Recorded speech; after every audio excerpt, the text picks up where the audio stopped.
Helldivers 2. Obviously, the sequel to Helldivers 1, it was made by Arrowhead Games, which was founded in 2008, but never had an official lease until 2011. As the studio is from Sweden, I'm just gonna assume it's 100 people that just all look like PewDiePie. I do have a lot of respect for this studio. My first interaction with them was back in 2014 when they did a revamp of the Gauntlet series, and that just tickled me right, you know? Since Gauntlet was a series I had a soft spot for, since I played Gauntlet Dark Legacy as a child with my father and my brothers. It was a good time. But only a year after that, they made Helldivers 1. Helldivers 1 was more Halo Wars instead of Gears of Wars. It was a top-down shoot-'em-up with co-op ability up to 4 players, which is pretty similar to the new game, except that it's not a top-down. Similar to the sequel, you were some random grunt on the battlefield ready to lay down your life for democracy. So I suppose a lot more like Diablo sort of gameplay with guns. And you know, this team was truly dedicated to its sequel because they did not release a single game between Helldivers 1 and Helldivers 2. That's a 9-year development cycle, and maybe it's because we see a Pokemon or a Call of Duty just get spit out every short couple of years, like some teenager who can't control how many times he's yanking his chain in a day. But I have a real appreciation for teams that have long development cycles. And don't get me wrong, that doesn't always mean the game will be good. Starfield taught me that. 7 years of development for a game that's a mid-ass fast travel simulator full of empty planets. Though long development cycles make me feel like the team is very passionate about their work and have a studio willing to back up that passion.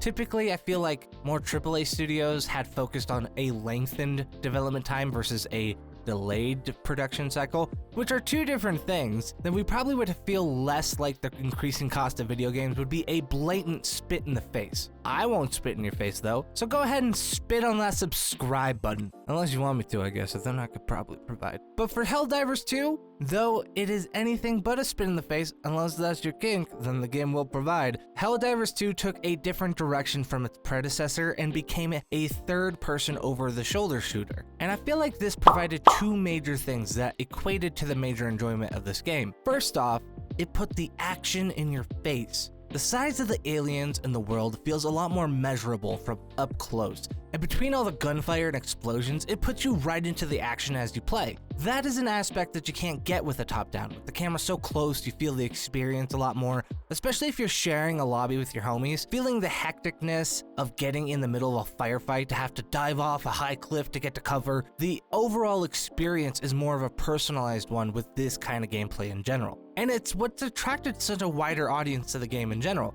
Top-down games tend to be for a much more niche group of gamers, so converting it into the kind of shooter that would interest such a wider audience was such a good choice on Arrowhead Games' part. The second major piece of enjoyment people are having with this game is the mechanics. And not just the mechanics of the character, but the mechanics of the guns as well, how easy it is to use the guns, enemies and environment that directly interact with the mechanics of the character as well. From the fact that the railgun has an unsafe mode that kills and ragdolls your character as soon as you shoot it, to the way your character flops around like an untrained new recruit when you go to roll or dive out of the way your character shoots things, moves around, maneuvers, really adds so much personality to the game and gives context to the beginning cutscenes of the game itself. They made the homage to the films like Alien and Starship Troopers much more apparent in this game.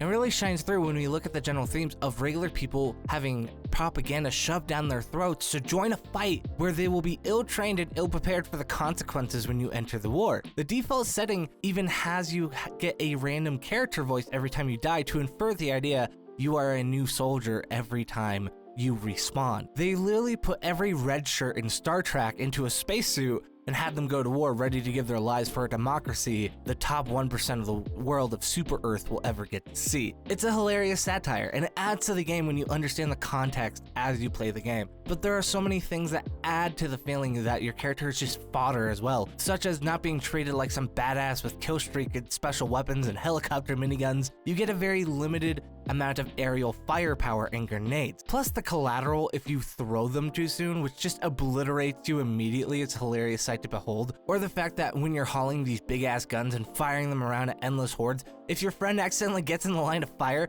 but I'm sure by now you're sitting there listening to me absolutely glaze this game up like a double glazed apple fritter when I need some alone time with my stomach and wondering what could be wrong with this game. It's actually nothing wrong with the game itself. The game is actually failing from success, which is such a conundrum. And the conundrum that would leave anybody not understanding the situation absolutely flabbergasted, because Arrowhead Games is by all means definitely an indie studio, and by all means we have an expectation of indie studios to be beautifully creative games that have a lot of proof of concept pieces developed into something that we wouldn't expect from a AAA studio. But Helldivers 2 is a AAA level game. It has the same gameplay level, mechanics, sound design, and visuals as a AAA game, all while only having a $40 price tag. That would make a AAA studio CEO gag from the reasonable pricing. The true trouble lies in the popularity of the game.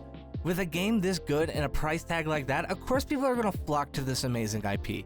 But like three fat men standing in one elevator, we're about to hit weight capacity. And what I mean by this is that the servers simply can't handle all the love happening to the game. They did recently try to address the issue, but even then on weekends we are finding ourselves at capacity and waiting in a line for the Tower of Terror without a fast pass here. Now, being that the game is loved is a good thing. But being too loved when you can't handle it is actually a really bad thing for a game company. While this issue can be resolved pretty swiftly and efficiently, they have to find a way to raise the server capacity. Not handling the proper load of the game and getting a large enough server can deter new people from buying the game while also detracting current players to finding something new instead. Especially since some very dishonest and unfriendly players have been staying AFK, so even with the overload server, there are less slots for people to join. Now, they did address this upfront and very quickly. The devs enacted a 15-minute kick for any AFK player, so new players can finally join in, even with all that happening. But even with a maximum capacity upped to 800,000 users, during their peak times, they're still hitting full capacity. Now, this trend of hitting capacity will end. Even if the server had been large enough from the get-go, this game came out and a portion of their current audience will get bored and leave, since for some people this is just the new flavor of the month and it's the popular thing to play.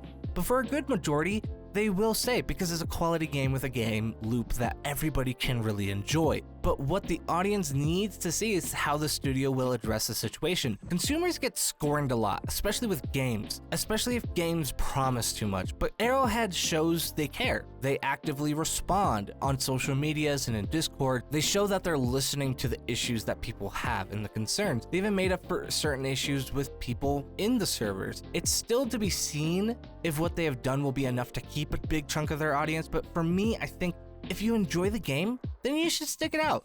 The studio is super upfront and responsive, which is a rare quality in game studios nowadays. But if you really think that you can't wait, then, if you buy the game already, then just keep it on stack. And honestly, if you don't think you're ready to buy the game yet until they've addressed the issues, that's totally fair too.